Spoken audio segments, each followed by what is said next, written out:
Assalamualaikum warahmatullahi wabarakatuh. Hadirin wal hadirat yang dimuliakan Allah Subhanahu wa taala.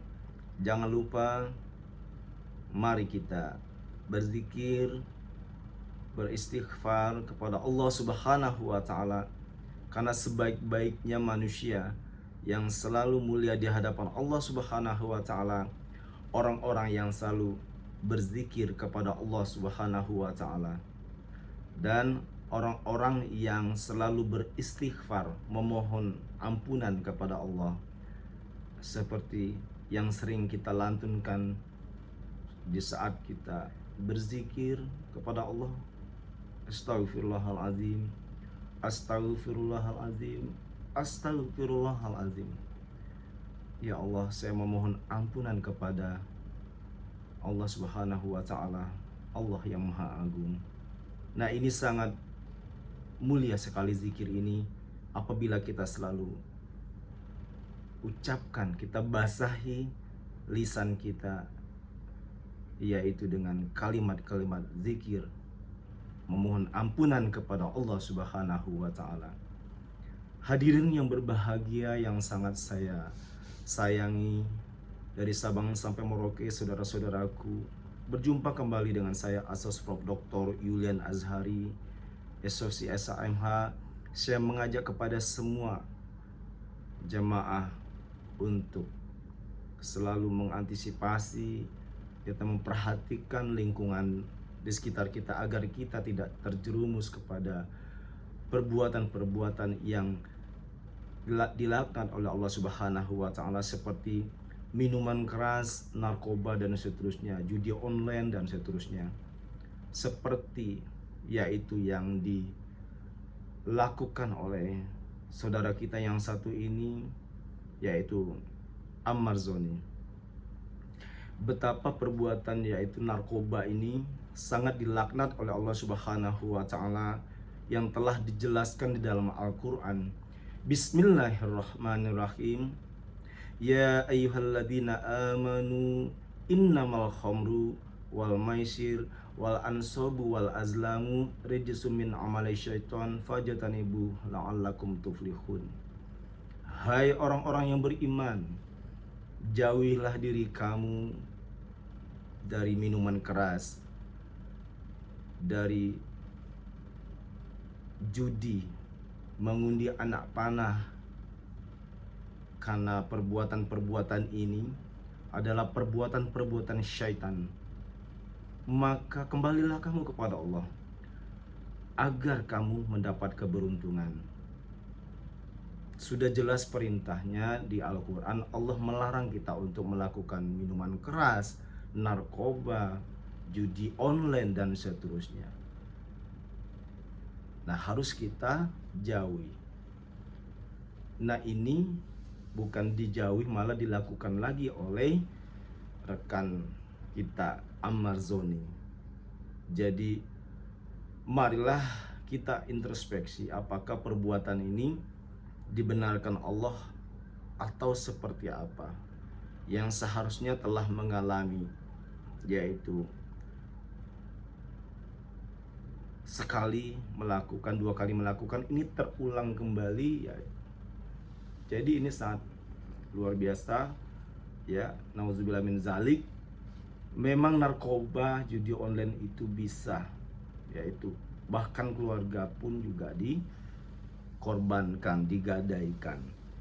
Maka jangan sekali-kali mengkonsumsi narkoba, karena syaraf kita akan rusak, jaringan syaraf kita akan rusak, pemikiran kita juga akan rusak, bahkan akan merusak generasi kita ke depan. Hadirin yang berbahagia, mengapa hal ini ya harus dijauhi? Tapi kebalikannya, rekan kita Ammar Zoni dia mendekati, bahkan memakai, mengkonsumsi. Ini adalah perbuatan yang sangat tercelah di hadapan Allah Subhanahu wa taala. Semua perbuatan, baik itu tindakan atau makanan yang diharamkan oleh Allah Subhanahu wa taala di dalam Islam, itu diharamkan karena akan berbahaya dengan keselamatan masa depan bangsa, akan keselamatan dengan kesehatan, akan berbahaya dengan nyawa, bahkan sekaligus merenggut nyawa manusia. Jadi semua hal itu diharamkan di dalam ajaran agama Islam. Hadirin wal hadirat yang dimuliakan Allah Subhanahu wa taala. Maka dari itu bagaimana kiat-kiat kita untuk mendidik keluarga, anak-anak kita supaya terhindar dari yaitu perilaku minuman keras. Sudah jelas dari kecil mereka harus dituntut untuk belajar membaca Al-Quran. Mereka harus belajar berzikir.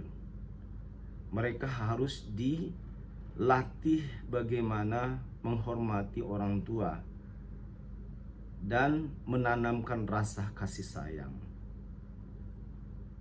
Tetapi kita tidak boleh selaku orang tua hanya menyuruh anaknya sholat, tetapi orang tuanya duduk manis, goyang kaki, nonton TV dan seterusnya. Bahkan orang tuanya sibuk dengan main gaple. Nyuruh anaknya sholat, ya tidak akan mau. Jadi anak itu sekarang anak cerdas. Anak-anak sekarang tuh sangat cerdas ya, melebihi cerdasnya kita waktu kita masih kecil. Karena tuntutan zaman, perkembangan zaman, juga teknologi, anak-anak sekarang itu sangat luar biasa kemajuannya. Nah, anak-anak sekarang itu mereka sangat berpikir kritis. Ada orang tua, ayahnya atau ibunya ya nyuruh anaknya sholat berulang kali, bahkan sampai dimarah-marah anaknya disuruh sholat, tetapi orang tuanya nggak sholat. Jadi itu yang salah pola pikir pada saat ini, sangat salah seperti itu, dan itu terjadi di masyarakat sekarang. Ayo sholat kamu, tetapi orang tuanya nggak sholat. Baca Quran kamu, baca Quran yang baik dan benar. Anaknya baca Quran, anaknya menghatamkan Al-Quran, tetapi orang tuanya banyak yang tidak bisa baca Al-Quran. Seharusnya setidaknya ya nyuruh anak sholat, nyuruh baca Al-Quran, setidaknya orang tuanya tembus baca Quran, fasih di dalam baca Al-Quran, atau walaupun nggak fasih setidaknya dia ikut membaca ya, dengan memaksimalkan diri untuk belajar membaca Al-Quran. Jadi tidak boleh hanya nyuruh-nyuruh saja, tetapi orang tuanya tidak mempraktekkan hal itu. Itu yang harus kita ketahui, bahwa perbuatan orang tua itu salah. Hanya nyuruh anak-anaknya saja sholat, hanya nyuruh saja anak-anaknya membaca Al-Quran, tetapi orang tuanya tidak sholat, orang tuanya tidak bisa baca Al-Quran. Nah, ini sangat berbahaya, karena anak-anak itu sangat berpikir cerdas pada saat ini. Mereka betul-betul canggih pada saat ini, menguasai semua aspek keilmuan, aspek teknologi, karena perkembangan dunia teknologi pada saat ini sangat kencang dan sangat dahsyat sekali. Semua informasi ya, generasi muda pada saat ini tuh cepat mendapatkan semua itu. Jadi intinya, kalau kita memberikan atau ingin sesuatu anaknya menjadi yang lebih baik, kita juga harus melakukan yang lebih baik dari itu. Kita harus berbuat yang lebih baik daripada itu.